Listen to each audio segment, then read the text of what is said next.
Magandang araw po sa inyong lahat. Lalong-lalo na po sa aking mga giliw na tagapakinig at taga-suporta sa aking YouTube channel. Nagkita-kita po tayo muli. Ako po ang inyong Tito Blair upang ihatid ang kwento ng magkapatid na Roy at Hugo. Magkapatid na susubukin ng panahon, sakit at hirap. Makakayanan ba nila at mapagtatagumpayan ang isang bagay na dapat nilang tapusin? Yan ang ating aalamin sa kwentong ito. Simulan na po natin ang kwento. Ano ba naman yan, Hugo? Di pa tayo tapos sa mga pinapapanday ni Don Federico. Ano bang pinagagagawa mo dyan? Kasi kuya, gutom na po talaga ako eh. Kagabi pa kasi tayo hindi pinapakain. Mas lalo tayong di makakakain pag nahuli ka na nagpupuslit ng tinapay. Kuya Roy, pasensya na po ah. Di ko na po kasi talaga kaya eh. Kapag nagpapanday ako, nanlalambot ako. Halos hindi ko na nga mahawakan ng maayos yung maliit na maso eh. Sige na. Bilisan mo na dyan. Ubusin mo na yan. Tatakpan na lang kita para walang makakita sa'yo. Salamat kuya. Ikaw kuya, gusto mo ba? Hindi na. Ubusin mo na yan, Hugo. Ayos lang ako. Basta bilisan mo na lang. Baka biglang dumating si Don Federico eh. Wala pa tayong natatapos dito. Yari na naman tayo. Si Roy at Hugo, magkapatid na hindi pwedeng paghiwalayin. Ibinenta sila ng kanilang mga magulang sa isang mayamang mag-asawa sa baryo ng Fortuna. Nag-eedad si Roy ng 13 habang ang nakababatang kapatid naman niya ay 3 taon pa lamang ng mga panahon na yon. Dahil sa hirap ng buhay, napagpasyahan ng mga magulang nila na ibenta sila. Maagang namulat si Roy sa realidad. Kaya, nang mapunta sila sa mayamang pamilya, ay natutunan niya na magtrabaho ng mabibigat, habang ang kapatid niya naman na bunso ay kailangan pang maggatas ng mga panahon na yon. Madalas ay hindi binibigay ang tamang bayad sa kanila sa tuwing araw ng kanilang sahod, dahil madalas na sinasabi ng mag-asawa ay tama lang na hindi sila bigyan ng malaking sahod dahil malaking halaga ang ibinayad nila sa mga magulang ng mga bata. Hanggang sa lumipas ang 8 taon, si Roy ay dinala na sa Pandayan. Doon siya ipinwesto ni Don Federico dahil sa angking lakas ni Roy pagdating sa pagbubuhat at pagmamaso, habang si Hugo naman ay doon na rin inilagay dahil hindi papayag si Roy na magkaiba sila ng trabahong gagawin. Alam kasi niya kung gaano kalupit ang iba nilang katrabaho, kaya mas gugustuhin na lamang niya na kasama ang kanyang kapatid sa pagpapanday. Bilisan mo na. Tapusin mo na yung kinakain mo, Hugo. Madami pa tayong tatapusin. Kuya, tapos na po. Wala ka bang iniwang bakas? Baka biglang hanapin ni Don Federico yung tinapay na kinain mo at may makita siyang bagay na makapagtuturo sa atin. Huwag ka mag-alala kuya. Yung supot ng tinapay, nilagay ko sa hindi nakikita. Siguraduhin mo ha, dahil ayoko na kapag nahuli ka, lalatiguin ka ni Don Federico. Basta wag mo nang uulitin sa susunod yun ha. Malilintikan talaga tayo kapag nalaman niya na tayo ang kumuha ng tinapay. Kung bakit naman kasi napakadamot niyang Don Federico na yan eh. Huwag ka na nga magsalita ng ganyan. Nandito tayo sa Pandayan. Kapag may nakarinig sa'yo, yari talaga tayo. Kasi kuya, sa ilang taong pagtatrabaho mo dito, sigurado naman na nakabayad na tayo sa perang ginastos nila nung binili nila tayo. Sobra-sobra pa nga eh. Wala tayong magagawa, Hugo. Ganito talaga ang kapalaran natin. Pinagkaitan ng pagmamahal, pati ng karapatan. Sige na, magtrabaho na tayo. Malay mo, di ba mamaya? Baka bigyan tayo ng makakain ni Don Federico at Senyora Binasya. Sana nga kuya. Ang hirap kasi ng ganito. Wala na nga tayong sapat na tulog. Wala pa tayong sapat na nakakain.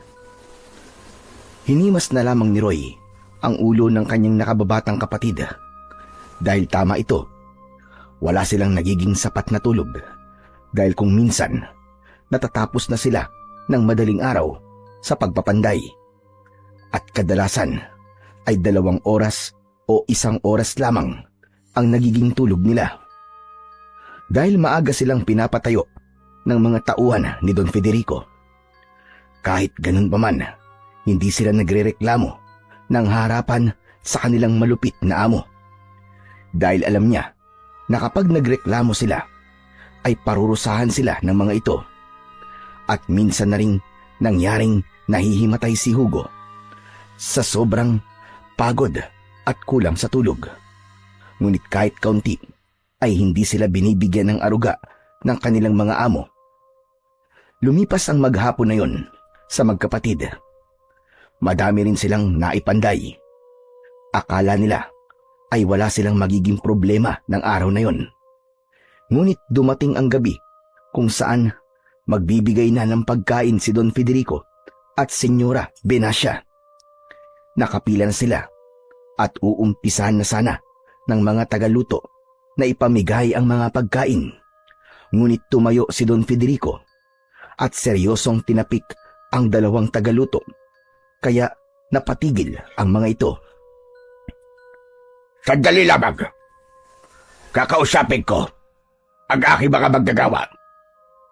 Tumango ang mga tagaluto at bahagyang yumukod at umatras upang bigyan ng pwesto si Don Federico. Alam niyo na, di ba, na ayoko sa lahat ang mga magnanakaw. Sabay-sabay na tumugon ang mga manggagawa. Pagkatapos nun ay nagtinginan ang magkapatid. Isa sa inyo ang kumuha ng tinapay na pinakapaborito ng aking asawa. At ayaw na ayaw ko sa lahat ay ang pagnakawan ninyo ang aking pinakamamahal na asawa. Ngayon, bibigyan ko kayo ng pagkakataon na umamin sa nagawa ninyong kasalanan para hindi kayo madamay lahat. Dahil kung walang aamin sa inyo, lahat kayo ay hindi uli kakain. Pagbibilang ako ng 10. Kapag wala pa rin umamin sa inyo, lahat kayo ay hindi kakain magmula ngayon hanggang bukas maghapon. Nagbilang na ang kanilang among si Don Federico at bago matapos ang pagbibilang nito, tatayo na sana si Roy upang akuin ang kasalanan ng kanyang kapatid. Ngunit naunahan sila ng isang matandang manggagawa ni Don Federico. Dahil maliban pala kay Hugo, ay pumuslit rin pala ito ng tinapay. Kaya ang tangkang pagtayo ni Roy ay hindi niya na naituloy. Dahil sa nakita niyang pagtayo ng matandang manggagawa. At nang nakita yon ni Don Federico, ay dali-dali niyang ipinakuha ang kanyang latigo at isang mahabang magaspang na lubid. Lumapit ka rito, tanda, at pumili ka ng gagamitin kong pamparusa sa'yo. Dalian mo! Lumapit ka! Natatarantan lumapit ang matandang manggagawa na kinilala sa pangalang Lolo Bernardino. Pero ang kadalasang tinatawag sa kanya ay Lolo Dino. Doon na tumanda ang matanda. Hindi pa sila Don Federico ang may-ari, ay doon na siya nagtatrabaho.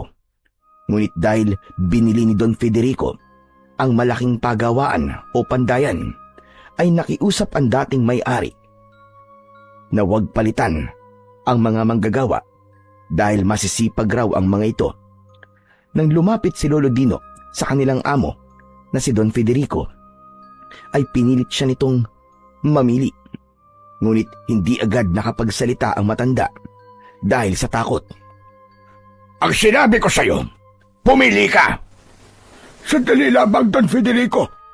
Nagawa ko lamang yon dahil sa sobrang gutom. Pakiusap naman, huwag niyo na lamang po akong saktan. Inisip mo sana ang mga ayaw ko bago ka gumawa ng bagay na pinakaayawan ko. Ngayon uulitin ko, tanda. Pumili ka. Kapag hindi ka pumili, ay ako na ang pipili ng bagay na ipaparusa ko sa'yo. Itong lati ko na lamang. Oo, lati ko na lamang po, Don Federico. Ngumisi si Don Federico at ipinag-utos niya na hubarin ang lahat ng suot nito at walang matitira na kahit na anong uri ng kasuotan. Mabilis yun na ginawa ng kanyang mga tauhan, habang ang matanda naman ay tumingin sa kanilang amo nang niningitian lamang siya ng nakakaloko. Bakas sa mga mata ni Lolo Bernardino ang sobrang takot, ngunit hindi na ito nanlaban pa dahil alam niya ang kalalabasan kung sakaling siya ay manlaban pa. Kaya nang mahubad ng lahat ng bantay ang kanyang mga saplot, ay tinakpan ni Roy ang mga mata ng kanyang nakababatang kapatid dahil hindi lamang yon ang unang beses na makakakita siya ng pagpapataw ng parusa. Ipinatali si Lolo Bernardino sa isang tali at ipinahila ito pataas. Nang mahila ang matanda, imbis na latigo ang hawakan ni Don Federico, ay lubid ang kinuha niya upang ipamalo. Kahit na latigo pa ang pinili ng matanda, inumpisa ni Don Federico na hagupitin ng magaspang na lubid ang matanda. Sa bawat palo nito ay nag-iiwan ng latay sa katawan ng matanda na sumisigaw dahil sa labis na sakit ng hagupit ng kanilang amo. Nasasaksihan yon ni Roy, at kahit nakatakip pa ang mga mata ng nakababata niyang kapatid, kapag naririnig niya ang hagupit na tumatama sa katawan ng matanda, hindi nito napipigilan ang mapagalaw. Sa kinauupuan nito, Ilang beses nyo na ako nakitang nagparusa, hindi ba? Pero hindi pa rin kayo nagtatanda. Ilang beses ko nang ipinakita sa inyo kung paano ako magalit. Pero patuloy ninyong inuulit ang mga bagay na ayaw ko. Kung gusto ninyong matulad sa matandang ito, ay gayahin nyo ang ginawa niyang pagnanakaw ng isang mahalagang pagkain na pagmamayari ng aking pinakamamahal na asawa. minsan pa ay hinagupit niya itong muli ng kanyang hawak na magaspang na lubid. At nang matapos siya, ay ipinag-utos niya na iabot na ang pagkain ng mga manggagawa. Maliban sa matandang nakasabit pa rin at walang saplot sa buong katawan. Hindi naman napigilang maawa ng magkapatid, lalo na si Hugo, nang alisin ng kanyang kuya ang kamay na nakatakip sa kanyang mga mata habang kinukuha niya ang ibinibigay na pagkain. Bagya pa siyang sumulyap sa matandang nakatali na halos mamalat na ang katawan sa dami ng natamong palo ng lubid sa katawan. Binalot ito ng napakaraming dugo sa katawan at nang makuha na niya ang pagkain, agad na siyang tumabi sa kanyang kuya at napansin naman ni Roy ang mga namumuong luha sa mata ng kanyang kapatid. Ano nangyayari sa'yo, Hugo? Wala po, kuya. Napagtanto ko lang po. Kung palang ikaw ang naunang tumayo kay Lolo Dino, baka ikaw ang nasa kalagayan niya ngayon. Tumigil ka na sa pag-iyak mo. Di naman na may babalik yun eh. Sana maging aral sa'yo ang nangyari kay Lolo Dino. Huwag mo nang uulitin yun kahit kailan, ha. Nakita mo naman kung ano nangyari sa kanya, di ba? Opo, kuya. Hindi ko na po uulitin. Naaawa lang po kay Lolo Dino. Ang tandaan na po niya. Para maparusahan po ng ganun. Wala na tayong magagawa pa ron, Hugo. Dahil yun ang patakaran dito. Kuya, bakit parang di ka naaawa sa sinapit ni Lolo Dino? Naaawa ako, Hugo. Pero kahit naman na ganun, ano ba magagawa natin? Kaya ba natin pigilan yon? Sige na, kumain ka na lang dyan para makatulog na tayo. Bilisan natin dahil maaga pa ang gising natin. Opo, kuya. Kumain na nga ang magkapatid. Hindi naman napansin ni Roy ang binulsang kamote ng kanyang kapatid. Bala kasing ibigay ni Hugo sa matanda ang kamoteng kanyang ibinulsa. Kaya nang matapos sila, ay sabay-sabay nilang ibinalik ang mga plato na kanilang ginamit sa mga tagaluto. Doon ay ibinaba na ng mga tagabantay ang matanda at dinala yon kung saan ito natutulog. Ngunit hindi pa rin nila isinuot ang mga saplot nito. Kung saan natutulog ang matanda, ay dun din ang magkapatid. Bawat isang maliit na silid kasi ay 3 ang mga natutulog. Kaya nang pumasok na ang magkapatid sa silid, ay agad nilapitan ni Hugo ang matanda. Agad naman na isinara ni Roy ang pintuan ng kanilang tulugan. Lolo Dino, kumusta po kayo? Napakasakit nang natamo ko't sugat, Roy. Bakit hindi pa po nila sinuot yung mga damit nyo? Hindi ko alam. Pero napakasakit talaga. Pakiramdam ko binalatan ako ng buhay. Nagtingin ng damit ang binata na nasa kanyang lagayan. Kinuha niya doon ang isang mahabang pang-ibaba at isang maluwag na itim na pang-itaas. Pinagtulungan ng magkapatid na suotan ng damit ang matanda. Pagkatapos nun, inilabas ni Hugo ang itinago niyang 2 kamote at isang supot ng tubig na kinuha niya sa poso kung saan sila umiinom ng tubig. Hugo, saan galing yan? Sa pagkain ko po to kanina, kuya. Itinago ko talaga to para kay Lolo Dino. Sigurado ka ba, ha? Opo, kuya. Hindi ko naman po ipupuslit to kung hindi sa akin eh. Lalo na, nakita ko naman po ang nangyari kay Lolo Dino. Pero Hugo, hindi mo pa rin dapat ginawa ito. Dahil kapag nalaman ni Don Federico ang ginawa mong pagtulong sa akin, siguradong madadamay ka. Naawa lang naman po ko sa inyo, Lolo Dino eh.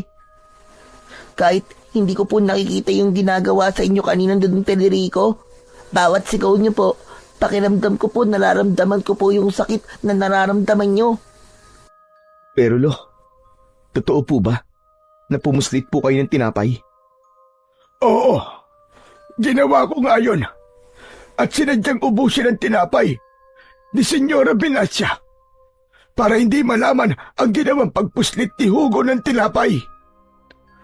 Teka, alam niyo po ang ginawa ng kapatid ko? Oo, Roy. Nakita ko siyang nanggaling sa kusina. At nang tignan ko ang kusina, doon ko napagtanto ang ginawa ng kapatid mo. Kaya kinuha ko na ang lahat.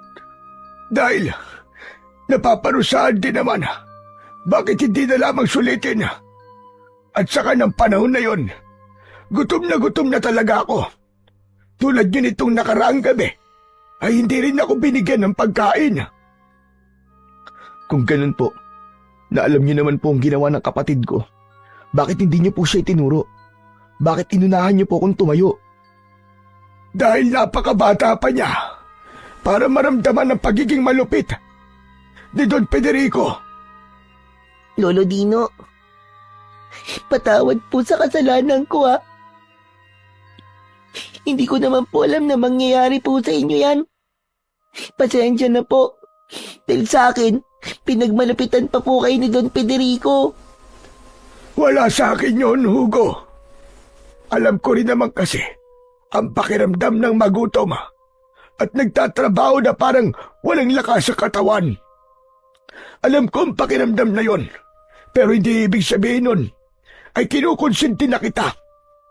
Sa susunod, huwag mo na lamang uulitin ang bagay na yon.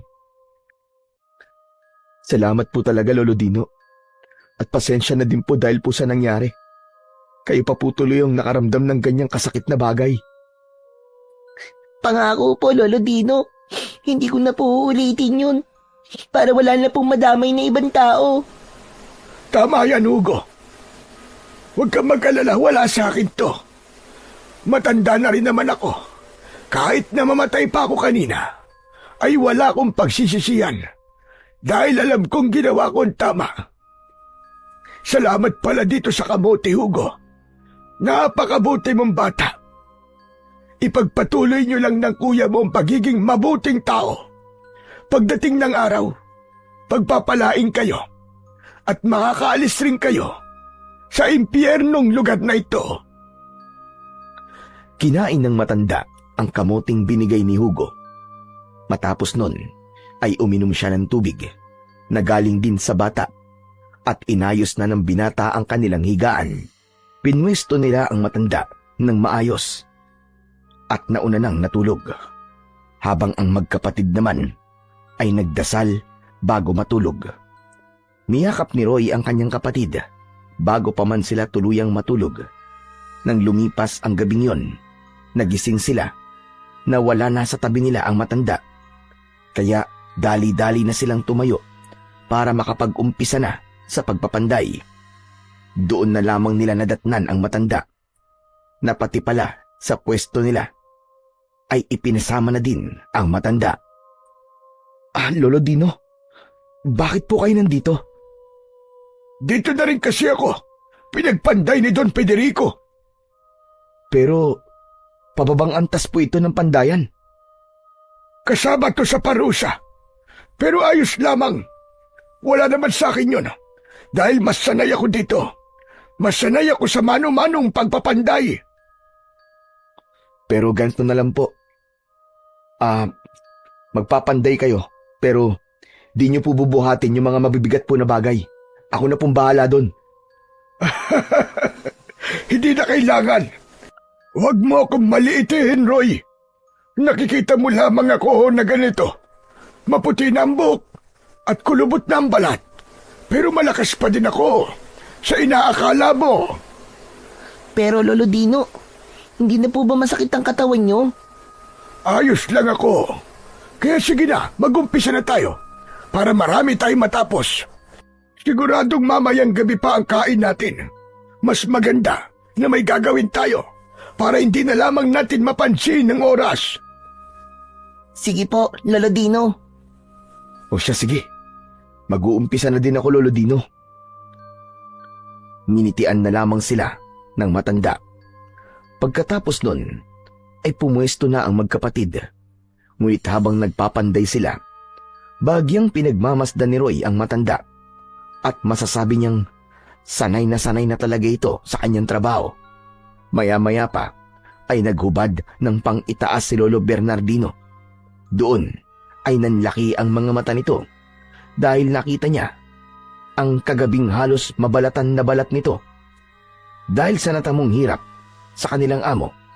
Ngunit ngayon, mukhang bakas na lamang ng hagupit ang naroroon. Napansin naman ni Lolo Bernardino ang mukha ni Roy na parabang nabigla. Kaya naman, kinausap siya nito. Kung nagtataka ka, dahil sa balat ko, ay ganito talaga ako. Mabilis na gumaling ang mga natatamo kong sugat. Masanay ka na, Roy. Pero Lolo Bernardino, bakit ang bilis naman po yata? Hindi ba kagabi lang po yun? Tulad ng sinabi ko, ganito talaga ang balat ko. Kaya hindi ako natatakot mabugbog. Dahil mabilis lang mawala ang sakit na nararamdaman ko. Grabe, ang astig niyo po naman, Lolo Bernardino. Hindi naman ako dati ganito. Pero dahil sa suot kong kwintas, na nakuha ng mga ninuno ko noon sa Bulalakaw, at naman ako sa aking ama, doon nag-umpisa na maging ganito ang pagkatao ko. Teka. Ibig sabihin po, may kapangyarihan po ang kwintas nyo, Lolo Bernardino? Siguro, kasi mula nang mapunta sa akin ito, ay ganito na lamang ang nangyayari sa akin. Hanip, kakaiba po pala ang kwintas nyo na yan, Lolo Dino. Kakaiba nga, Roy. Ngunit, hindi lang yun ang kayang gawin ng aking kwintas. Ang sabi sa akin ng aking ama, kapag daw ang kwintas ko ay nasa taong tinadhanang hawakan nito, ay magkakaroon siya ng kakayahan na magamit ng kapangyarihan na nakatago sa kwintas na ito. Dahil dati na daw na nagamit ng isang unang tao na umawak nito ang kapangyarihang taglay ng metal na kwintas. At tulad ng mga ninuno ko, ang kwintas na ito ay maaari lamang gamitin ng isang panday. Grabe, ang astig naman po ng kwento nyo, Lolo Dino. Hindi lamang astig, Hugo. Dahil totoo ang lahat ng mga sinasabi ko. Kaya nga napansin nyo din kung bakit sa tanda kong 71, kaya ko pang bumuhat ng 80 kilos. Ibig niyo po ba sabihin, Lolo Dino? Binibigyan din po kayo ng lakas na kwintas niyo? Tama ka, Roy. Kung ganun po, bakit hindi niyo po gamitin yun? Para naman mapagtanggol niyo po ang sarili niyo, Lolo Dino. Hindi ganun yun, Hugo. Dahil hindi ko pwedeng basta-basta na lamang gamitin ang kapangyarihan nito. Lalo na kung may mali din ako. At saka maliban doon, hindi ako karapat-dapat sa kwintas. Ho? Paano pong hindi po kayo karapat-dapat? Dahil hindi ko kayang gamitin ang lahat ng taglay niyang kapangyarihan. Kung ganun po, Lolo Dino, paano niyo po malalaman kung karapat-dapat nga po talaga ang isang tao sa kwintas? Malalaman mo na lang kapag ang kwintas ay biglang uminit na may kasamang liwanag. Nararamdaman niya kasi kapag ang tao ay may busilak na kalooban. Nalalaman niya kapag nandyan lamang sa tabi ang bagong mangangalaga sa kanya. Ang galing naman po niyan, Lolo Dino.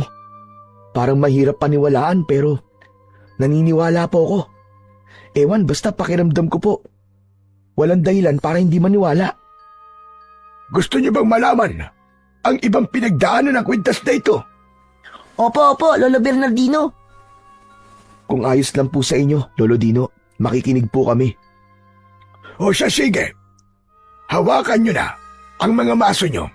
At habang tayo ay gumagawa, ay makinig kayo sa akin. Ginawa ng magkapatid ang sinabi ni Lolo Dino. Maliban pa doon, bawat salitang sinasabi ni Lolo Dino ay mabilis nilang tinatandaan. Matagal na panahon na ang lumipas. Nang unang makuha ng aking mga ninuno ang metal na ito, o sabihin na nating puso ng bulalakaw.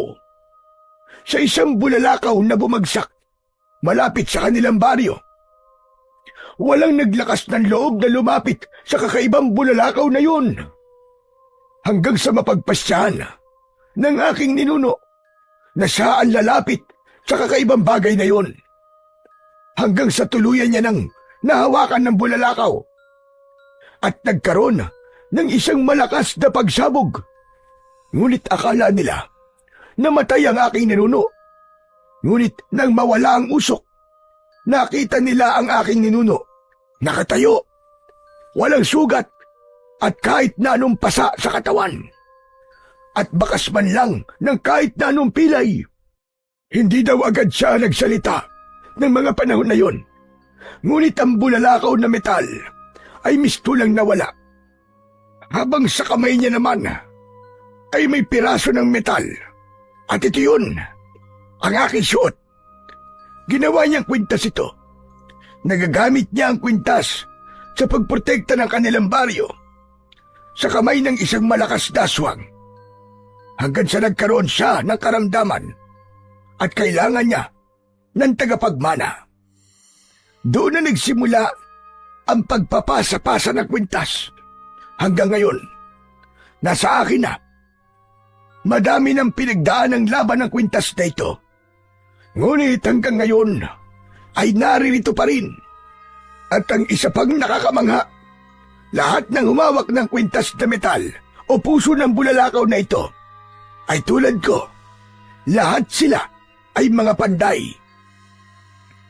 Ngayon ho, Lolo Dino, may tao na po ba kayong pagpapasahan ng kwintas? Ay, sa ngayon wala pa, Roy. Dahil wala akong pamilya, asawa o mga anak. Wala ko nun. Hindi ako nagkaroon ng pagkakataong umibig dahil sa pandayang ito. Nakakalungkot naman po yun, Lolo Dino. Ayos lang yun, Hugo. Hindi naman sa lahat ng panahon ay kamag-anak mo o kadugo mo ang maaaring magmana ng isang makapangyarihang bagay.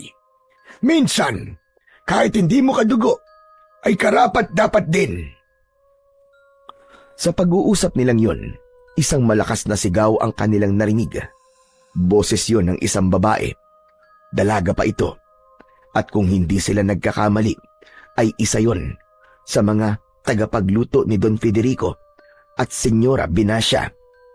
At sa pagkakaalam ng binata, ay matanda lamang siya dito ng 1 taon. Nang mawala ang ingay ng sigaw na nanggagaling sa dalaga, ay saglit lamang at dumating ang ilang tagapagbantay at ipinatawag silang lahat. Mabilis namang gumalaw si Lolo Bernardino at ang mga bata. Pumunta sila kung saan pinarusahan ni Don Federico si Lolo Bernardino. Nasa harapan sila dahil sila ang unang dumating. Nadatnan nila doon si Senyora Binacia na may hawak na latigo. Nagulat sila nang malaman na ang babaeng yon ay parurusahan ng tulad sa ginawa kay Lolo Bernardino. Makinig kayong mabuti, mga hampas lupa kayo. Ang nagawang kasalanan ng babaeng ito ay nasobrahan niya sa pagluto ang paborito kong ulam na dinugo ang lamang loob ng baboy. At ang masaklap pa ay masyado niyang nanipisan ang pagkakahiwa ng bituka. Kaya ngayon, ako naman ang magpapataw ng parusa. Hubaran niyo siya! Lahat ng suot niya! Alisin niyo! Teka. Sandali lang naman po, senyora. Baka pwedeng ibawas niyo na lang po sa akin sahod ang mga nasayang po na ulam. Pangako po, kapag nagluto po ako uli, yung gusto niyo na po na pagkakaluto ang gagawin ko. Huli na, Narcisa. Nawalan na ako ng gana para kumain. Kaya ngayon, ipaparamdam ko na lang sa iyo ang pagkadismaya na ginawa mo sa akin. Hubaran siya ngayon na at itali ang 2 kamay at hilain pa'y taas. Huhubarin na sana ng mga bantay ang suot na saplot ng dalaga, ngunit hindi kayang makita yon ng binatang si Roy at agad siyang tumayo. Ngunit nakita yon ni Lolo Bernardino. Anong gagawin mo, Roy? Hindi ko po kaya masaksiyan to, Lolo Dino. Pero hindi mo dapat pakialaman ang bagay na yan. Dahil kung pakikialaman mo sila, siguradong pati ikaw ay mapaparusahan. Pero Lolo Dino, hindi po ito katulad ng nangyari sa inyo kahapon. Babae po siya. Dangal niya po ang mawawala. At dahil doon, nakuha ni Roy ang atensyon ng lahat. At ganoon na din ang nakaupong si Don Federico at ang malditang si Senyora Binacia. Bakit ka tumayo, Roy? Anong ibig sabihin mo sa pagtayo mo na yan? Senyora, ayon po sa batas na ipinatutupad niyo po sa buong gawaan, pwedeng akuin ng kung sino man ang isang parusa. Kaya senyora, inaako ko po ang parusa ng dalagang yan. Aba, gusto mo bang magpakabayani, ha, Roy? Oo, ginawa ng batas yon ni Federico. Pero hindi ako. Kaya kung sino ang papatawag ko ng parusa, ay siya lamang ang parurusahan ko. Don Federico, hindi po ako nipapakabayani. Senyora, babae po ang gusto niyong hubaran sa harap po ng maraming tao. Abat, bakit parang mas marunong ka pa sa akin? Hindi naman po sa ganon, senyora. Sinasabi ko lang po sa inyo na babae po ang uhubaran niyo. At puro lalaki po kami dito. Hindi niyo po ba pinapahalagan ang dangal niyong mga babae? Wala akong pakialam sa sinasabi mong dangal-dangal na yan. Kapag sinabi ko, ay sinabi ko. Sa bagay, mukha ka naman kasing lalaki kaya wala kang paki sa dangal niyong mga babae. Anong sinabi mo? Wala po akong sinabi. Kunwari ho, kayo po nasa kalagayan ng babaeng yan. Magugustuhan niyo po bang hubaran kayo sa harap po ng maraming tao, ha, senyora? Hindi. Pero hindi naman ako mapupunta sa kalagayan niya dahil mga hampas lupa kayo at ako naman ay mayaman. Saksakan ng yaman. Opo, tama kayo. Sabihin na po nating saksakan kayo ng yaman, senyora. Pero gusto ko lamang pong sabihin sa inyo na napakababa po ng dahilan nyo para magparusa. Kung nasobrahan man po sa luto, ayos lang. Dahil makakakain pa rin naman kayo eh. Pero kung kulang sa luto, hindi ba't nakakadiri yun? Mas gusto ko nga ang... Tama na yan, Binasya. Tama ang binatang yan. Masyadong mababa ang dahilan mo para magparusa ng ganyan. Kung nasobrahan lang naman pala maaaring paluhurin mo na lamang siya sa bigas at huwag mo nang hubaran. Dahil ang pag-uubad na parusa ay para lamang sa mga sumusuway sa aking utos. Tinignan ng masama ni Senyora Binasya ang binata at padabog na umalis. Tinapunan naman ng isang seryosong tingin ni Don Federico ang binata at dahil sa ginawa ni Roy ay hindi na naparusahan ang dalaga. Sige na, bumalik na kayo sa mga kanya-kanya niyong mga trabaho. Nagmamadaling tumayo ang dalaga at patakbong pumunta sa kinaroroonan ng binatang si Roy. Doon ay niyakap ng dalaga ang binata. Salamat, Roy, ah. Tama, di ba? Roy ang pangalan mo. Oo. Ako si Roy. Nasaktan ka ba? Hindi naman. Ayos lang ako. Maraming salamat talaga sa ginawa mo. Dahil sa'yo, hindi na ako pinarusahan. Huwag kang mag-alala, Roy. Tatalawin ko tong isang utang na loob sa'yo. Naku, wala yun. Ginawa ko lang naman kung anong tama eh. Ay, si Kuya. Ginawa lang daw niya kung anong tama. Tumahimik ka nga dyan. Pagpasensyahan mo na ang kapatid ko ah. Ganyan lang talaga yan. Makulit yan eh. Naku, wala yun. Sige, Roy. Mauna na ako. Babalik na ako sa kusina nila, Senyora. Maraming salamat ulit, ha. Walang anuman, Narcisa. Mag-iingat ka na lang uli sa susunod para magawa mo na ng maayos ang gustong luto ni Senyora. Nakangiting humarap ang binatang si Roy kay Lolo Bernardino at sa kanyang nakababatang kapatid, habang si Lolo Bernardino naman ay napakatahimik lang at napakaseryoso ng muka. Lolo Dino, ayos lang po ba kayo? Oo naman. Ayos lang naman ako. Halina kayo. Bumalik na tayo sa trabaho natin. Sigurado ba kayo, Lo? Oo naman. Ayos lang ako. Ikaw ba, Kuya? Ayos ka lang ba? Aba, oo naman. Ayos na ayos lang ako. Sigurado yan, na ayos ka lang. Niyakap siya ng isang Ate Narcisa eh. Kita mo ba, Lo? Ngiting tagumpay si Kuya, di ba? Sira ulo. Tumahimik ka na nga dyan. Ang daldal mo. Nos, itatanggi mo pa eh. Di ba nga, Kuya, sabi mo nun, mula pa nung bata ka, nang makita mo si Ate Narcisa dito, kasama ang nanay niya eh, nagkagusto ka na sa kanya? Tumahimik ka na nga dyan, Hugo. Hatawin ko ng maso yung bibig mo eh. Napakaingay mo. Baka mamaya may makarinig sa'yo, akalain. Totoo yung mga pinagsasabi mo. Pero totoo naman yun, di ba, Kuya? Ay nako. Tama na nga yan, Roy, Hugo. Para naman bago tanghalian eh. May matapos sa tayo. Hugo, tama na yan. Wala naman tayong magagawa. Binata na ang kuya mo. Natural na yan. Nauusbong sa kanya ang pag-ibig. Naglakad na silang tatlo pabalik sa kanilang pandayan. Habang naglalakad, napakamot na lamang sa ulo ang binatang si Roy. Dahil tama naman si Hugo at Lolo Bernardino. Dahil tulad ng sinabi ni Hugo, kahit noon pa man ay may gusto na talaga ang binatang si Roy sa dalaga. Ngunit dahil isa lamang siyang panday ng mag-asawang Don Federico at Senyora Binasya, ay hindi siya naglakas ng loob na pormahan ito. Kaya pagdating nila sa kanilang pwesto, ay tahimik silang tatlo sa pagbabanday hanggang sa dumating ang oras ng kanilang tanghalian. Ama ba ang nakikita ko, Kuya? Grabe, minsan lang mangyari to. Napaulamin tayo ng karne ng mag-asawa nating amo. Umayos ka na nga lamang sa pila mo, Hugo. Ang dami-dami mong napapansin. Teka, nasan pala si Lolo Dino? Oo nga no.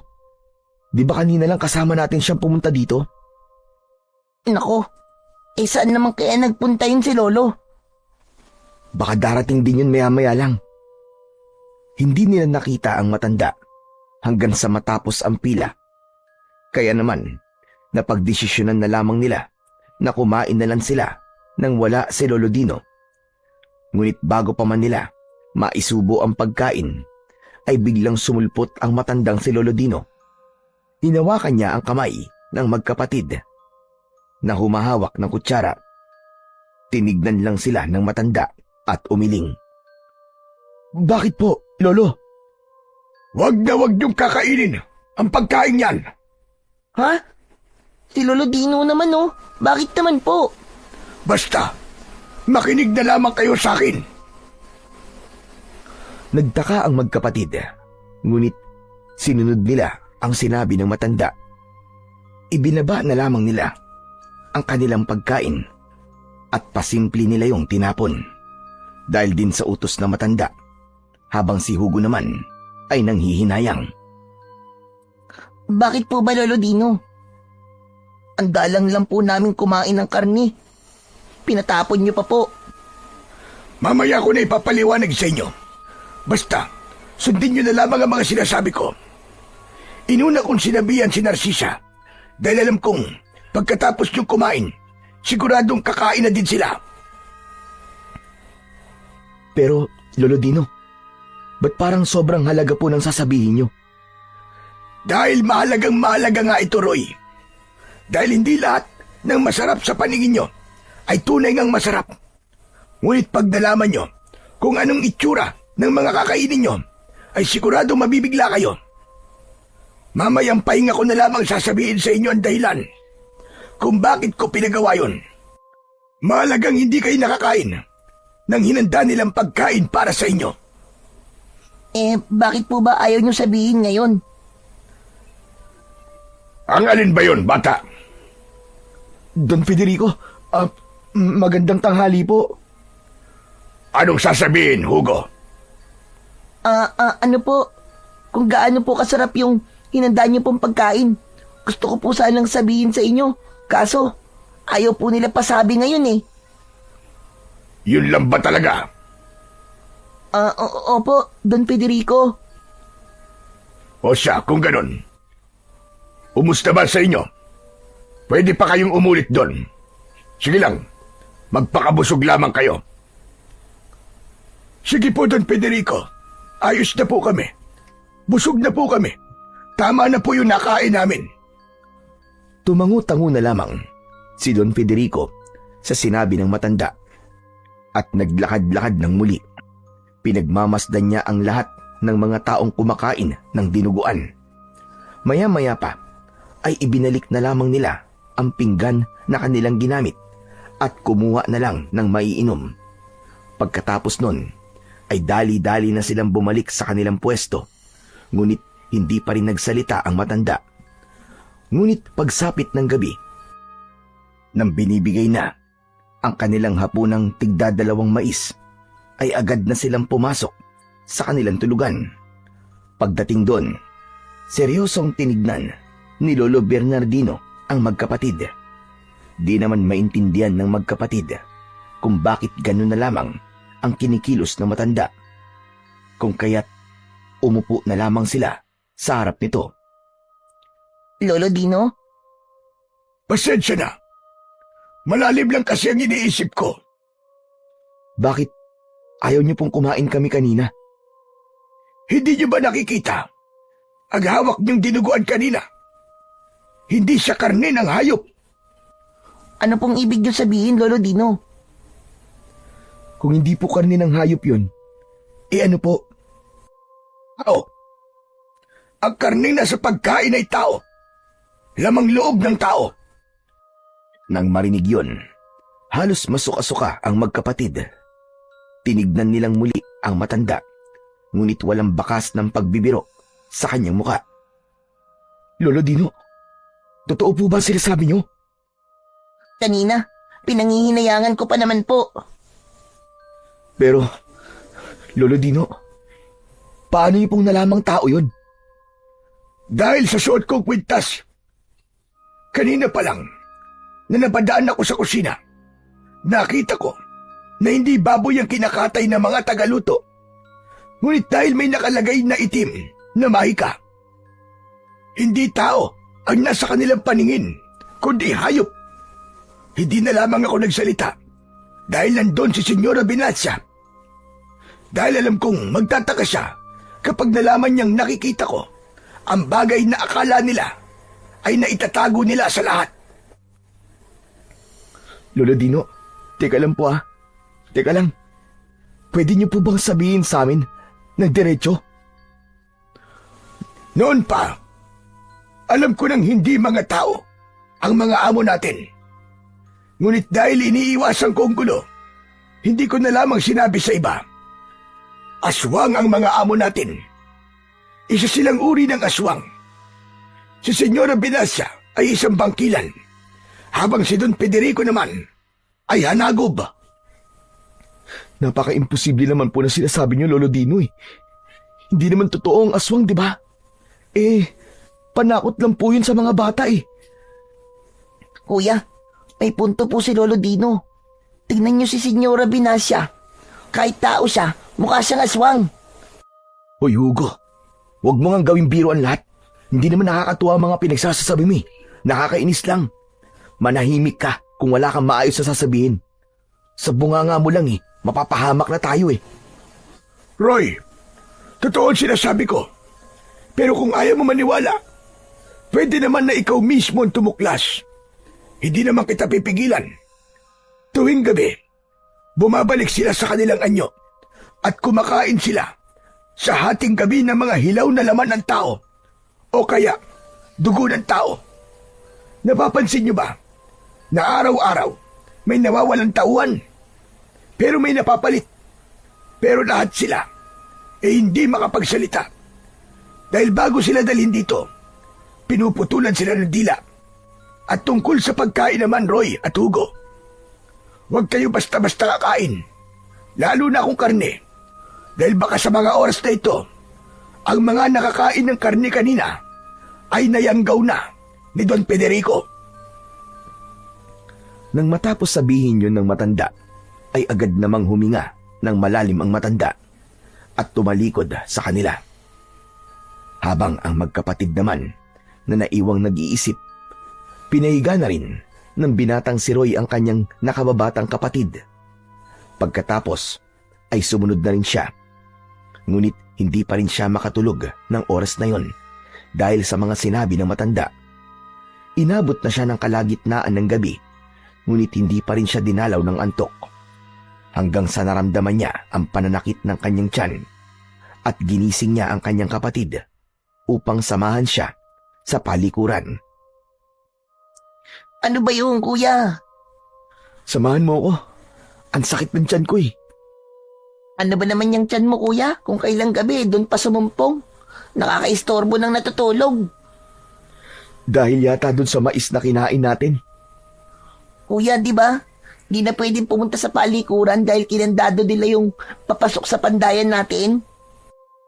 Bahala na, Roy, basta samahan mo ako. Ang sakit talaga ng tiyan ko eh. Kahit doon na lang sa malapit na talayban. Si kuya naman talaga, oh. Sa susunod bago ka pumunta dito, bumili ka ng diaper. Para paggabi, pagsusuot ka nun. Hindi yung nangiistorbo ka ng tulog. Grabe naman to. Kapag ikaw tinutulungan kita. Kapag ka tinatawag ka ng kalikasan, sinasamahan kita. Kapag ako, dami mong sinasabi. Ito na nga po, tatayo na. Tara na nga. Maingat na lumabas ang magkapatid patungo sa talayban. Malapit lamang yon sa mansyon kung saan nakatira ang kanilang mag-asawang amo. Iniwan ni Roy ang kanyang kapatid sa may daanang papasok sa talayban. Ilang minuto ding hinintay ni Hugo ang kanyang nakatatandang kapatid sa paglalabas nito ng sama ng loob. Ngunit sakto pa lamang na natapos ang kanyang kuya, may naaninag na si Hugo na parabang dalawang tao na naglalakad papasok sa mansyon. Inaninag niya yon ng maayos hanggang sa nalaman niyang sina Don Federico at Senyora Binacia ang mga ito. May kasama silang isang bata, ngunit hindi niya malaman kung babae ba ito o lalaki. Ngunit bago pa man tuluyang makapasok ang mga ito sa mansyon, napansin niya ang pakpak na tumubo sa likuran ni Senyora Binasya. Kuya! Aswang! Aswang! Ngunit bago pa man masabi ng batang si Hugo ang susunod na pag-ulit niya sa salitang aswang, ay tinakpan ng isang tao ang kanyang bibig. Sabay nun, ang paglabas ng binatilyo sa talayban. Agad din siyang hinila pababa ng taong tumakip sa bibig ng batang si Hugo. Huwag kayong maingay! Huwag kayong gagawa ng kahit na anong makakakuha ng pansin ng mga aswang. Kung ayaw niyong maging kwento na lamang kayo bukas. Lolo Dino, ano po ba nangyayari? Tignan mo, sa bandaron. Itinuro ni Lolo Bernardino ang mga nilalang na nasa harapan ng mansyon gamit ang kanyang uso. Hindi sila nag-iisa dahil may mga bagong labas na nilalang na sinasabi nga ni Lolo Dino na mga bagong yanggaw. Kung kinain niyo ang pagkain na hinanda nila kanina, baka isa na rin kayo sa mga yanggaw at kasama nila kayong pinagpipiestan ang kawawang batang yun. Lolo Dino, totoo po ba mga nakikita ko? O nananaginip lang po ko? Lolo Dino, ngayon po naniniwala na po ako sa mga sinasabi niyo. Diyos ko, may nabubuhay pala talagang impakto o impakta sa mundo. Tapos, mga amo pa natin. Pag natapos sila sa mga ginagawa nila, dapat tayong makabalik sa tulugan dahil sigurado mag-iikot ang mga yan at lalabas ng baryo ng Fortuna at maghanap ng mabibiktima. Parang ahas ang mga bagong nayanggaw, matatapang at siguradong gutom sila sa laman ng mga tao. Nang makita nila na naghiwa-hiwalay na ang mga nilalang, ay agad na silang naglakad pabalik sa kanilang tulugan. Pagdating doon, huminga ng malalim ang batang si Hugo, habang ang binata naman ay nanlalaki pa rin ang mga mata. Lolo Dino, tama ka, may aswang nga. Mga aswang nga, sila Don Federico at Senyora Binasya. Kuya, umalis na tayo dito. Ayoko na dito. Hindi ganun kadali yun, Hugo. Dahil kahit makaalis kayo rito, siguradong ipapahanap nila kayo. At kahit sabihin nyo na magpapakalayo-layo kayo, hindi rin yung pwede. Dahil hindi sila titigil hanggat hindi kayo maging isa sa kanilang mga biktima. Pero ano pong madaling paraan para po makatakas sa kanila? Kapag sila ay namatay, ngunit kung hihintayin nyo pa silang mamatay, ay mauna pa kayo sa kanila. Dahil ang mga aswang na kagaya nila, kayang mabuhay ng daan-daan na taon, basta nakakainom sila ng sariwan dugo ng mga bata. Ibig niyo po bang sabihin, hindi sila mamamatay kung walang papatay sa kanila? Diyos ko, paano naman po natin mapapatay yun? Itsura pa lang po nila ay nakakasindak na talaga. Huwag kayong mainip, mga iyo. Paparating na rin ang oras ng bagong tagapagmana ng aking kwintas. Nang sabihin ni Lolo Dino yun, doon ay tinignan niya ang binatang si Roy at mabagal na lumingon sa nakababatang kapatid ni Roy. Teka, ano po bang tingin niyan, Lolo Dino? Wala. Huwag niyo na lamang pansinin yun. Pero gusto kong iparating sa inyo na dalawa ang pinipili ng kwintas upang magpanday sa kanya. Nararamdaman ko ang isang init ng pagpili at doon ko nalaman na dalawa ang papanday sa aking kwintas na metal o puso ng bulalakaw. Pero Lolo Dino, paano pong papanday niyan? Hindi po ba molly ang ginagamit at pinapanday? Hindi mo pa rin talaga naiintindihan, Hugo. Dahil ang kwintas na ito ay iba sa lahat. O siya, sige na. Matulog na tayo. At abangan nyo ang sinasabi kong dalawang panday na magmamay-ari ng kwintas. Iniwan na naman ng matanda ang magkapatid na nag-iisip. Lumipas ang gabing yon at sabay-sabay silang nagising. Umakto silang normal sa mata ng kanilang mga kasamang manggagawa. Ngunit habang naglalakad ang magkapatid upang dalhin ang mga katana at itak na kanilang natapos, nasalubong nila si Senyora Binacia na pulang-pula ang labi at puno ng kolorete ang muka.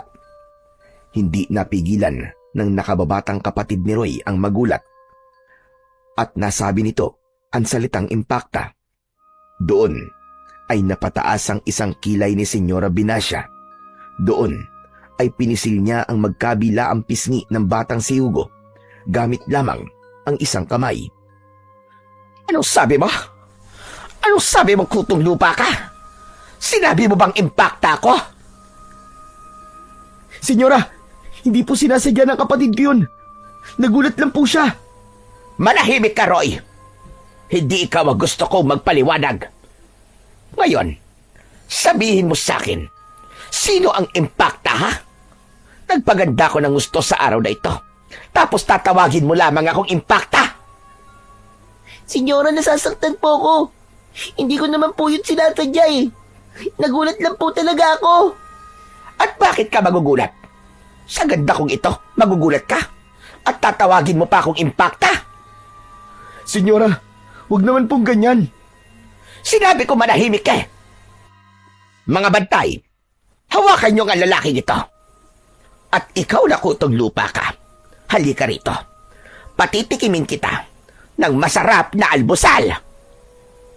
Habang hawak ng mga bantay ang binata na si Roy, ay tsaka naman hinila ni Senyora Binacia ang tenga ng batang si Hugo, dahilan upang mabitiwan ng bata ang mga bitbit niyang itak at katana.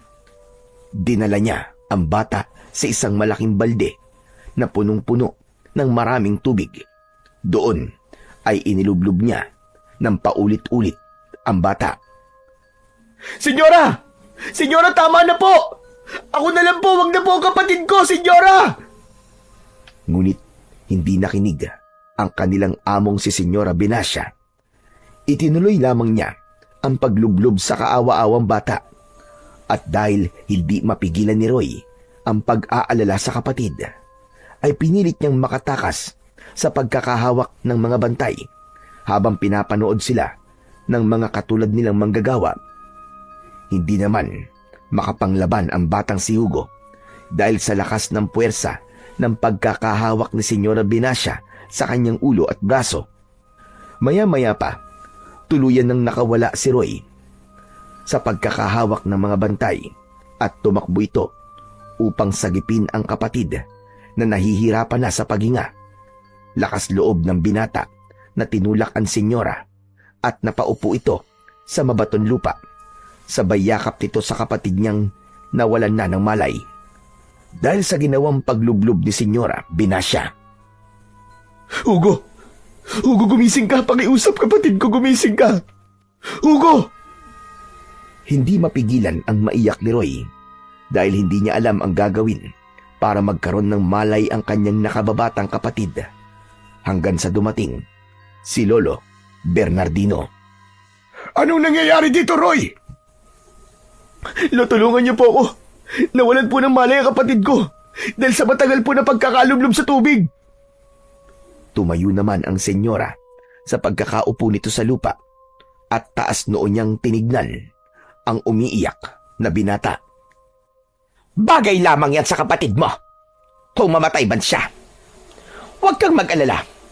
Ako nang bahala sa pagpapalibing sa kanya. Pagkatapos ng kanyang mga sinabi, ay tumalikod na ito, habang si Roy naman ay todo ang pagtitimpi, habang si Lolo Bernardino naman ay ginagawa ang pangunahing lunas para sa batang si Hugo. Lo, huwag niyo pong pababayaan ang kapatid ko, pakiusap po. Siya na lamang po meron ako eh. Hindi ko po alam ang mangyayari sa akin pag nawala siya, Lo.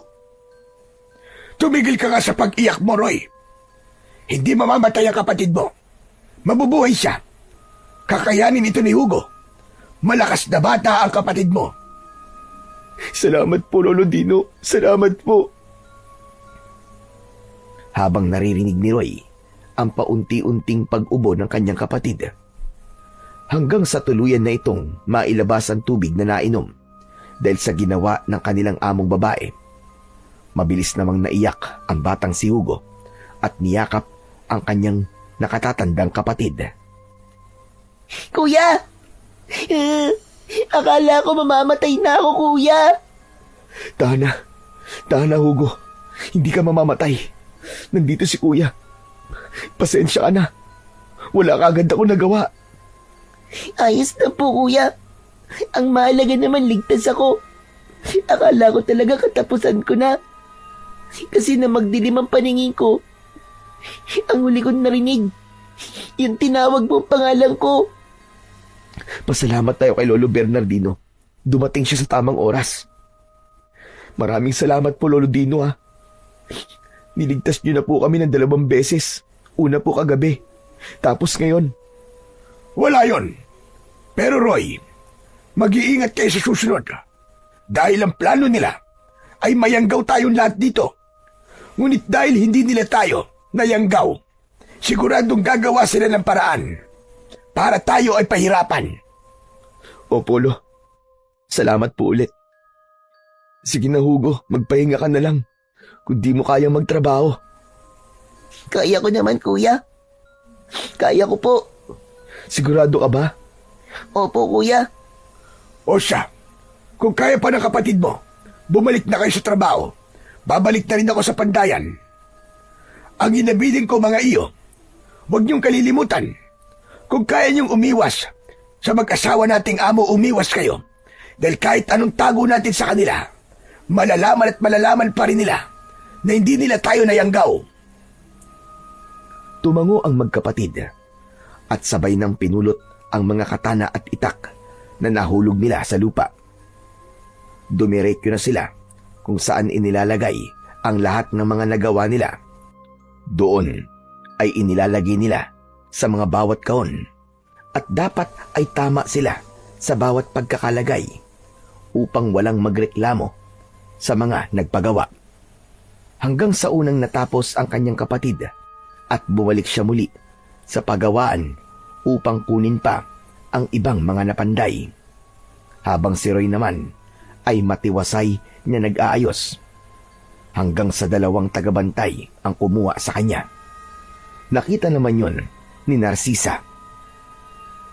Teka, ano ba nagawa ko? Teka, pakawalan niyo ako, ano ba? Bitiwan niyo ako, sabi! Hindi siya pinansin ng 2 bantay at patuloy lamang siyang kinakaladkad ng mga ito. Ngunit dahil sa takot ni Narcisa na baka madamay, ay nanahimik na lamang siya. Sa halip ay tumakbo ito palabas upang hanapin si Lolo Bernardino at ang nakababatang kapatid ni Roy. Hugo! Hugo! Lolo Bernardino! Oh, iya, ba't naparito ka? Lolo, si Roy po. Nakita ko po. Hinihila po ng 2 bantay. Dahil sa sinabi ni Narcisa, nabitiwan ni Hugo ang lahat ng hawak niyang itak at napatingin ito sa dalaga. Ano pong ibig niyo sabihin, Ate Narcisa? Hindi ko din alam kung ano nangyari.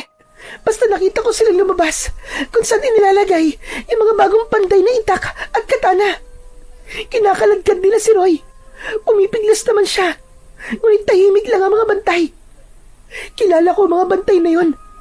Sila yung mga tagatali na mga pinaparusahan. Teka ate, nagbibiro ka ba?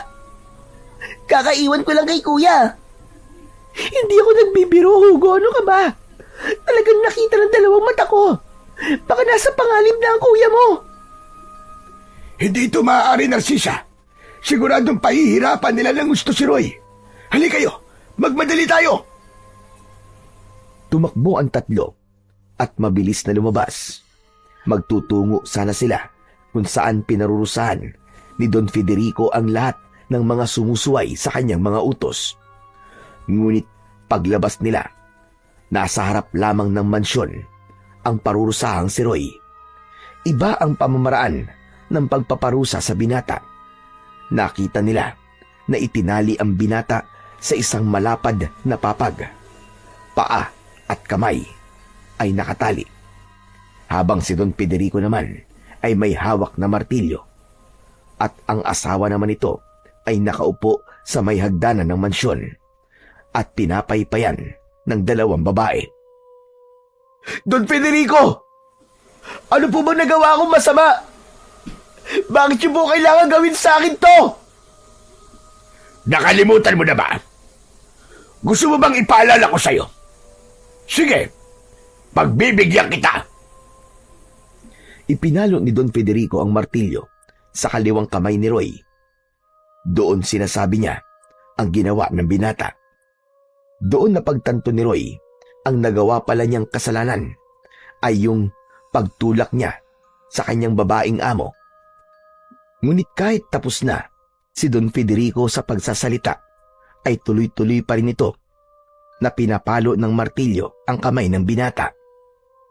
Sabay nun ang pag-iyak ng batang si Hugo na pinipigilan naman ni Lolo Bernardino dahil sa kagustuhan nitong lumapit sa kanyang kuya. Tama na po, Don Federico! Maawa na po kayo sa kuya ko. Tama na po! Pakawalan niyo na po si kuya! Ngumisi lamang si Don Federico at lumipat naman ito sa kanang kamay ng binata. Doon ay pinalo niya ito muli ng martilyo. Hindi naman tumigil sa pagsigaw at pag-iyak ang binata dahil sa labis na sakit na kanyang nararamdaman. Hindi na din napigilang maluwa ni Lolo Bernardino at Narcisa. Ang ayoko sa lahat ay may mananakit sa asawa ko at may ibang hahawak sa napakaganda niyang katawan. Sana ngayon, maging aral sa'yo yan. Ay, oo nga pala. Lusaw na ang mga kamay mo. Paano mo nga pala mauulit yun? Itong tatandaan mo, kumag na binata. Kung may mananakit man sa asawa ko, ay ako lang dapat yun at wala nang iba pa. Don Federico, maawa na po kayo sa kuya ko. Pakiusap po. Tama na po. Walang pakiusap. Dapat inisip muna na kuya mo bago niya ilapat ang marurumi niyang mga kamay sa asawa ko. Sige, akin ang latigo ko. Don Federico, tama na po. Tama na po. Todo pagmamakaawa ang ginawa ng batang si Hugo. Wala din naman magawa si Lolo Bernardino hanggang sa hawak na ni Don Federico ang latigo. Walang sabi-sabi na pinaghahataw yun ni Don Federico sa katawan ng binatang si Roy. Habang ang binata naman ay wala na rin boses na mailalabas dahil sa sobrang sakit ng kanyang nararamdaman. Hanggang sa natapos si Don Federico sa kanyang ginawa, ngunit hindi pa rin ito nasiyahan. Tinawag niya ang mga bantay at nagpakuha ito ng tubig na nilagyan ng maraming sili at pinigaan ng kalamansi at halos ipinabuhos niya yon sa katawan ng kaawa-awang binata. Nang makita nila kung paano ang galaw ng lalaki dahil sa sakit na nararamdaman nito, ay nagtawanan pa ang mag-asawa. Pagkatapos nun, ipinag-utos niya na hanggat hindi lulubog ang araw, ay hindi nila pwedeng alisin doon ang binatang si Roy. O ano pang ginagawa nyo? Tapos na ang isang magandang palabas. Bumalik na kayo sa inyong mga ginagawa. Hinila ni Lolo Bernardino ang nakababatang kapatid ni Roy at bumalik na sila sa kanilang mga trabaho. Lumipas ang mga oras, ay doon na lumubog ang araw. Kaya naman, patakbong pinuntahan ni Narcisa at Hugo ang binatang si Roy, habang nakasunod naman si Lolo Bernardino. Sakto pa lang ang pag-aalis nila ng pagkakatali ng binata at binitiwan yon sa mabatong lupa.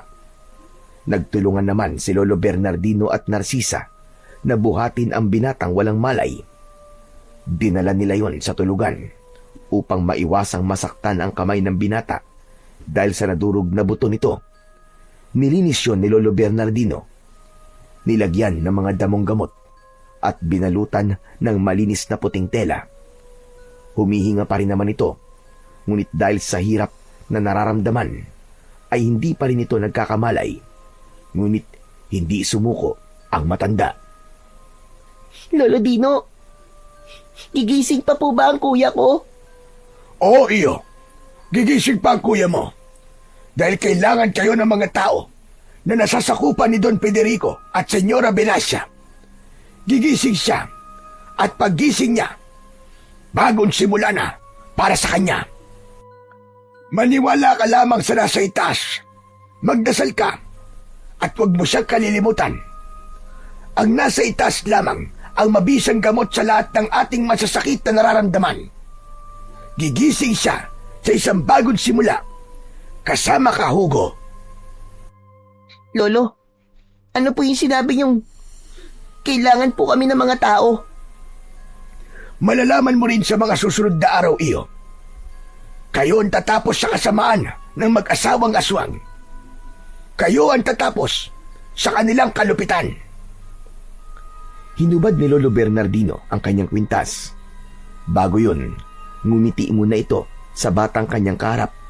Pagkatapos nun, ay tumingin sa binatang walang malay. Doon ay maingat niyang isinuot ang kanyang kwintas. Lolo Dino, ano pong ibig sabihin yan? Kayong dalawa ng kuya mo ang tatapos ng lahat ng pasakit na mga tao dito. Kayong dalawa ang sabay na papanday sa puso ng bulalakaw. Kayo ang karapat-dapat sa pagmana ng aking agimat.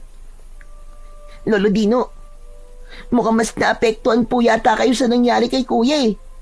Bakit naman? Sa sobrang grabe po ng impact sa inyo, ayan, nahihibang na po kayo. Aba, siraulong batang ito ah. Lolo Dino, sabihin niyo nga po sa akin, paano po makakapagpanday si kuya? Durog na po ang buto ng palad niya. Kahit nga po yung maliit ko na maso, baka hindi na po niya mahawakan yun. Magtiwala ka sa kapangyarihan na ibibigay ng puso ng bulalakaw. Magtiwala ka lamang, iyo. Hindi lamang ito gigisingin ng kuya mo. Magiging maayos pa ang kanyang mga buto. Sana nga po, Lolo Dino. Maraming salamat po pala. Dahil kahit hindi niyo po kami kadugo, palagi niyo na lamang po kaming tinutulungan. Wala yun, Hugo. Tingin ko sa inyo ay mga tunay ko na ring apo. Kaya huwag ka na magpasalamat sa akin. Halika na at magdasal na lamang tayo at saka matulog. Lolo Dino, pwede po bang humingi ng yakap? Abay, oo naman. Walang problema. Lumapit ka rin eh. Niyakap ni Hugo ang matandang si Lolo Bernardino. Pagkatapos ng isang mahigpit na yakap, ay agad na silang lumuhod sa harap ng bintana, kung saan nakikita nila ang kalangitan na punong-puno ng bituin at isang maliwanag na buwan. Doon ay nagdasal sila, at matapos nilang magdasal, tumabi na lamang si Hugo kay Lolo Bernardino upang maiwasan niyang tamaan ang mga sugat at pilay ng kanyang kuya. Mabilis lumipas ang gabi at nagkamalay na ang binatang si Roy. Doon nakita niya ang nakabalot niyang mga kamay. Ngunit dahil wala itong maramdamang sakit, ay pinilit niyang tanggalin ang puting tela. Nanlaki ang mga mata nito nang makita niyang maayos ang kanyang kamay. Wala siyang nararamdaman na kahit na anong uri ng sakit. Sumunod naman na nagising ang kanyang nakababatang kapatid. Pagmulat pa lamang ng kanyang mata nang makita niya ang kamay ng kanyang kuya na maayos at nakagagalaw na, ay napasigaw ito dahil doon nagising naman si Lolo Bernardino. Jesus Mariosep! Ano ba nangyayari? Kuya, sampalin mo nga ako gamit ang kamay mo. Ha? Sabi ko, kuya, kung totoo na magaling na ang kamay mo, sampalin mo ako. Dali, kuya, dali. Sinampal naman ng binata ang kanyang kapatid. Dahil doon, napahawak bigla si Hugo sa kanyang pisngi. Aray ko naman. Hala, totoo nga. Totoo nga po, Lolo Dino. Magaling na po si kuya! Grabe ang bilis! Teka. Ano po bang nangyayari, Lolo Dino? Ikaw ang napili kong magmamana ng aking kwintas, habang si Hugo naman ang makakasama mo o makakatuwang mo. Teka, Lolo Dino. Ano po bang ibig niyo sabihin? Kayong dalawang magkapatid ang napili ko bilang aking susunod na tagapagmana. Kayong dalawa ang tatapos ng kasamaan ng mag-asawa. Teka, Lolo Dino. Teka lang ha. Paano pong kami? Nakita niyo naman po na kahit sarili ko ay hindi ko kayang ipagtanggol.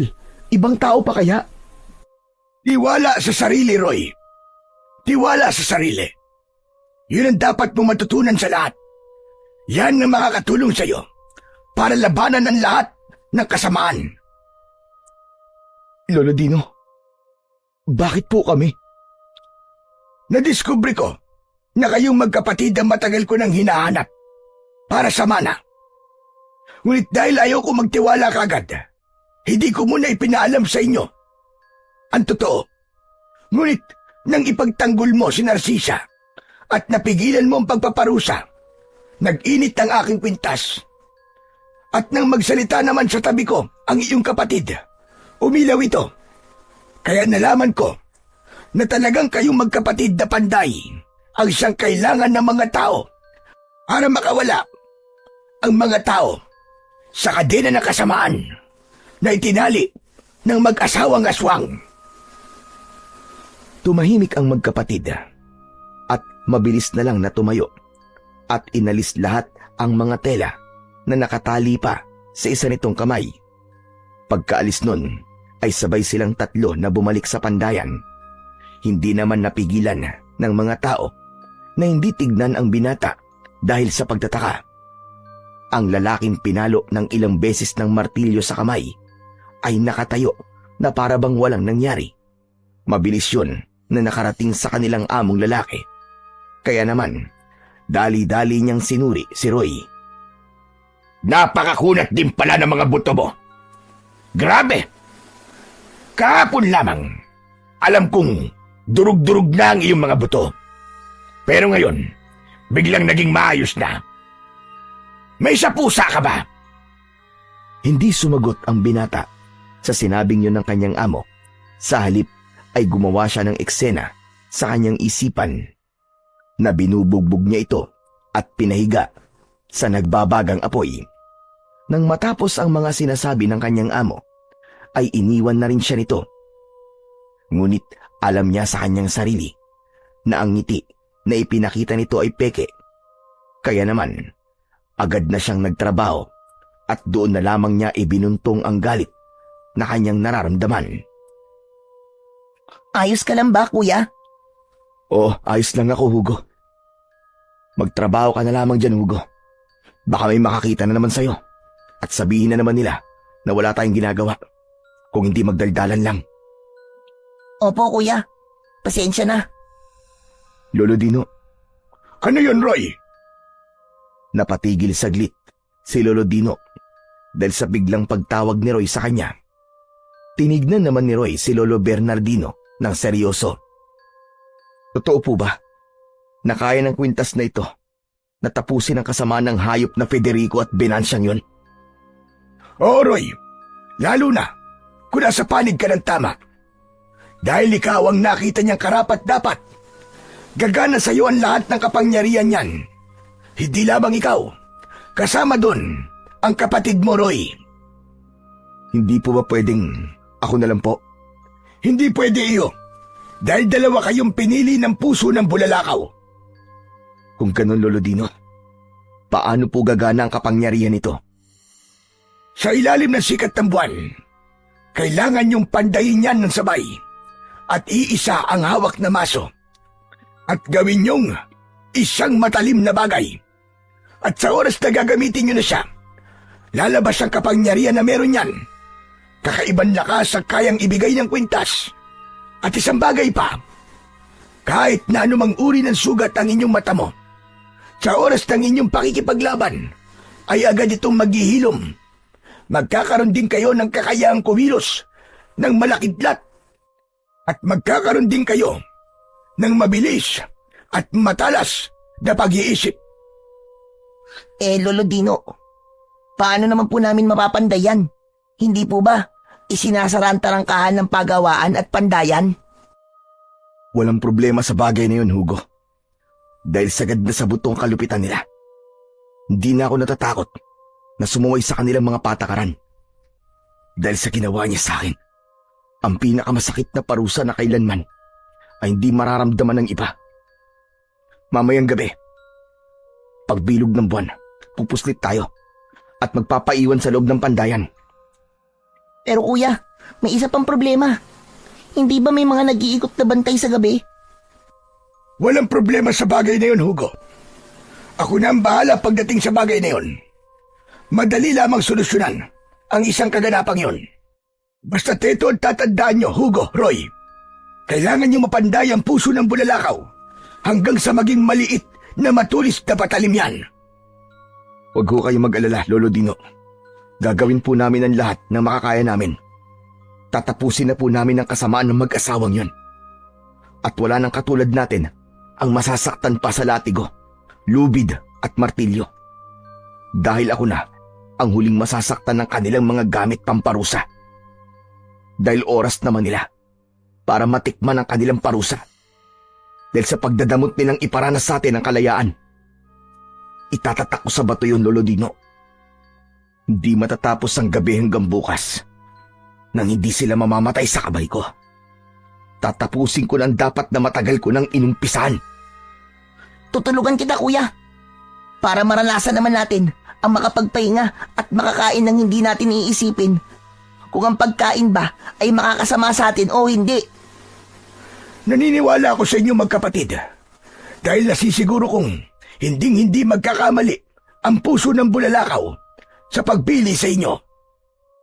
Nagtinginan at nagtanguan ang magkapatid. Kaya naman, bumalik na sila sa kanilang pagtatrabaho. Mabilis nilang kinuha ang kanilang pagkain. Kung ito man ay karne, ay itinapon nila ito. Kung mais o kamote naman, ay itinatabi nila. Hanggang sa parating na ang paglubog ng araw. Nakasalubong ng binatang si Roy, ang dalagang si Narcisa. Roy, O Narcisa, ikaw pala. ayos ka na ba? Kumusta na mga kamay mo? Ayos naman na ang kamay ko. Nagagamit ko na nga sa pagpapanday. Talaga ba? Patingin niya ako. Maingat na kinuha ni Marisa ang dalawang kamay ni Roy. Ganun na lamang ang panlalaki ng kanyang mga mata nang makita niyang wala ng bakas ng kahit na anong sugat ang kamay ng binata. Teka, napaka-imposible naman yata nang nakikita ko, Roy. Kahapon lang nangyari sa'yo yun, di ba? Teka, umamin ka nga. Tao ka ban talaga? Pambira. Ano namang klaseng tanong yan, Narcisa? Oo naman, tao ko, no? Pero may tatapusin akong hindi tao. Roy, anong ibig mo sabihin? Wala lang. Basta, bilang na yung araw at magiging malaya na tayong lahat. Sige. Mauna na ako, Narcisa. Palubog na ang araw magpahinga ka na. Pupunta na rin ako sa tulugan. Nginitian na lamang ni Narcisa ang binatang si Roy. Dahil sa mga sinabi nito, napansin niya na parabang nawala ang pagiging masiyahing tao ng binatang si Roy. Ngunit hindi na lamang niya pinansin yun. Dahil alam niya, kahit hindi sabihin ng binata, nararamdaman pa rin ito ang sakit na sinapit niya ng nagdaang araw. Habang sa kabilang panig naman ay nagtatalo ang mag-asawa. Dahil hanggang ngayon ay hindi pa rin makuha ni Don Federico ang gusto niya. Dahil gusto niya gamitin ang binata para sa mga pagpatay at gawin itong tulad nila. Anong nangyayari, Binasya? Bakit hanggang ngayon ay hindi ko pa rin makuha ang gusto ko sa binatang yon? At isa pa, ang ipinagtataka ko, paanong ganun na lamang kabilis ang paggaling ng binatang yon? Napaka-imposible talaga ng bagay na yon. Dahil isipin mo, kahapon ko lamang ginawa yon sa kanya. Halos durug-durug na ang kaliwat kanang kamay niya. Pero bakit ngayon? Maayos na siyang nakakahawak ng mga ginagamit niya sa pagpapanday. Paano nangyari yun? Teka lang naman, Federico. Para namang sinisisi mo pa ako sa kapalpakan mong ginawa. Kung hinayaan mo na sanang bugbugin yung tagaluto, mas mapapadali tayo dahil gagawin natin siya bangkilan. Ilang beses ko bang sasabihin sa'yo, Binasya? Kapag sinabi ko ay sinabi ko. Ayoko nang papalitan mo ang mga kagustuhan ko. Naiintindihan mo ba? Oo na, sige na, tama ka na. Ay nako, hindi ko maalam. Bakit sa dinami-dami ng uri ng mga aswang? Bakit ba sa isang hanagom pa ako bumagsak? Ay nako, nakakaloka. Nakaka-stress. Eh di maghanap ka ng ibang asawa. Yun nga lang, kapag nakamit ko na ang lahat ng mga pinaplano ko nang hindi kita kasama, siguradong gagapang ka. Pabalik sa akin. Tandaan mo yan! Tumalikod na lamang si Senyora Binasya. Ganun rin ang ginawa ni Don Federico. Hindi naman nila alam na habang sila ay namamahinga, nang maisara na ng mga tagabantay ang tarangkahan, ay doon naman lumabas ang magkapatid sa kanilang pinagtataguan. Nagubad ng damit pang itaas ang binata at doon na lumitaw ang makisig nitong pangangatawan. Masasabing maigit 20 anyos pa lamang ito, ngunit dahil sa maagang namulat sa katotohanan, ay maagang napuwersa ang kanyang katawan, dahilan upang mamuo dito ang pagiging bato-bato ng kanyang katawan. Wow, kuya! Ang ganda pala ng katawan mo! Huwag mo na nga akong bulahin. Hawakan mo na ang maliit mong maso. Pag nailawan na ang kinaroroonan ng kwintas na to, uumpisa na natin ang pagpapanday. Okay, kuya. Masusunod po. Habang nakaabang ang magkapatid sa liwanag na ibibigay ng buwan, habang hinihintay nila, ay nakatingin sila sa itaas kung saan dadaan ang sikat ng buwan, hanggang sa nag-umpisa na ang paggapang ng liwanag at sumakto yun kung saan binitiwan ng binata ang kwintas. Sabay nilang ginawa ang sinabi ng matanda, at bawat palo nila sa bagay ay kumikislap yun na parabang kulay ng buwan. Tumagal ang kanilang ginagawa hanggang sa paunti-unti nang nawawala ang liwanag ng buwan at nakikita na rin nila ang resulta na gusto nilang makamit sa bagay na kanilang pinapanday. At nang tuluyan ng mawala ang liwanag ng buwan, ay gumamit ng isang bagay ang binata upang mahawakan ng maayos ang kwintas na ngayon ay may itsurang matalim na bagay. Maliit lamang yon, ngunit hindi nagbigay ng palaisipan sa magkapatid. Sa halip, inilublob ng binata sa tubig ang sinasabing puso ng bulalakaw, at nang makita nila ang pinakaresulta ng kanilang ginawa, ay sabay na napatalon sa tuwa ang magkapatid.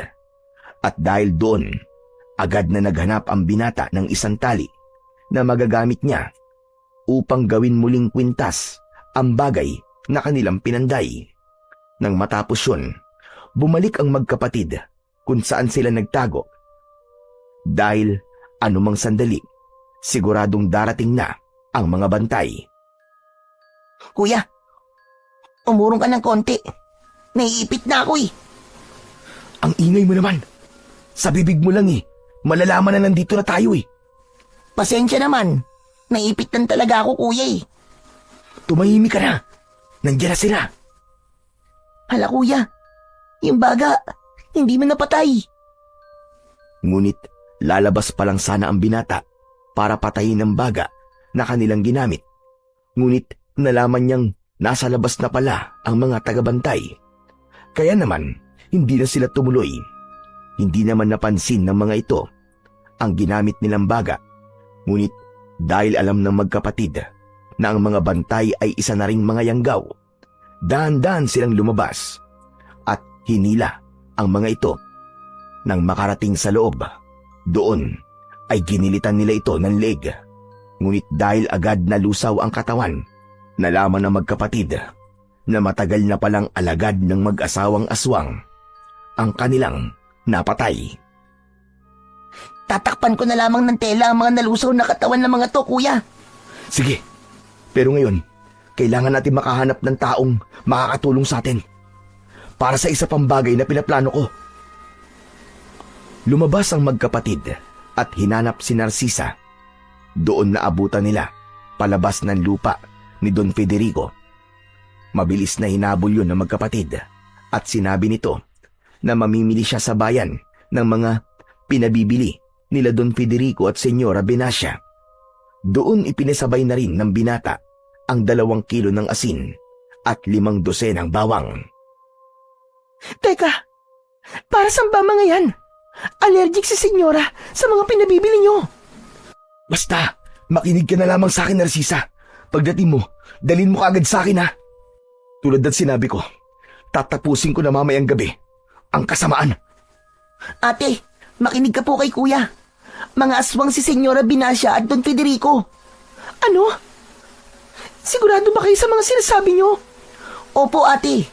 Kaya sana po, makipagtulungan ka po sa amin. Ito na lamang po ang pag-asa natin na maramdaman ng kalayaan. Kaya sana po, makipagtulungan kayo, ate. Pakiusap, Narcisa. Sige, kung totoo mga sinasabi niyo, tutulong ako. Makabawi man lang ako sa kabutihang ginawa mo sa akin. Maraming salamat, Narcisa. Aasahan ko ang tulong mo. Tumango ang dalaga. Pagkatapos nun ay tumalikod na siya. Kaya naman, bumalik na sa pandayan at inumpisa na doon ang kanilang trabaho. Ngunit may mga bagay silang hinanda.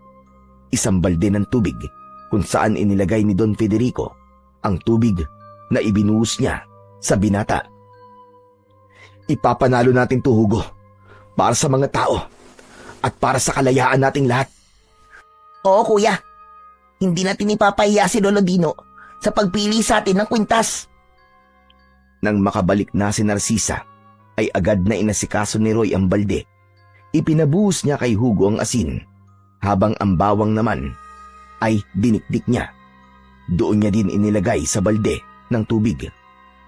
Kaya nang lumipas ang mga oras at tuluyan ng lumubog ang araw, agad na kumilos ang magkapatid. Sikreto nilang inuna ang mga bantay gamit ang mga nagawa nilang mga itak. Mabilis silang pumasok sa mansyon.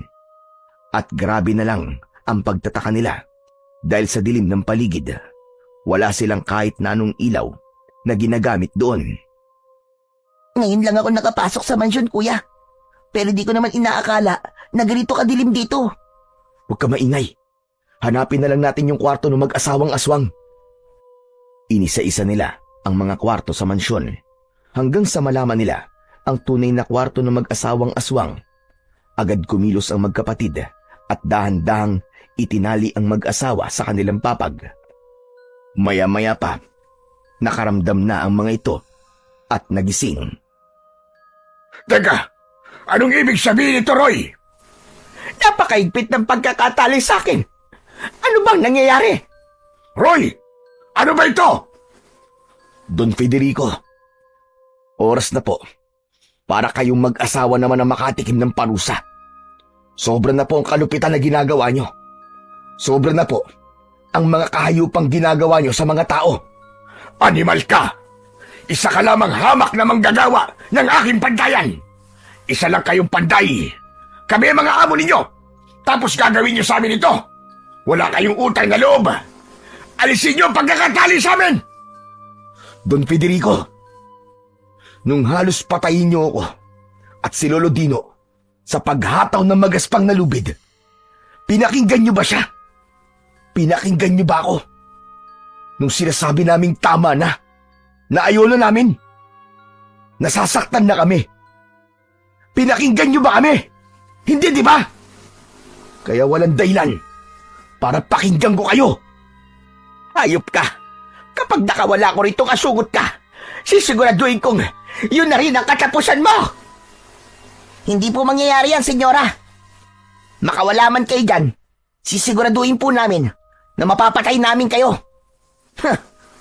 Ikaw na aswang bangkilan. At gusto ko lamang po sabihin sa inyo, hindi kayo maganda. Mukha kayong baklang impakta. Parehas kayo ng asawa mo. Mga aswang kayo. Mga kampo ng kadiliman. Kung ganun, alam niyo na pala ang tungkol sa pagkatao namin. Alam na namin, Don Federico.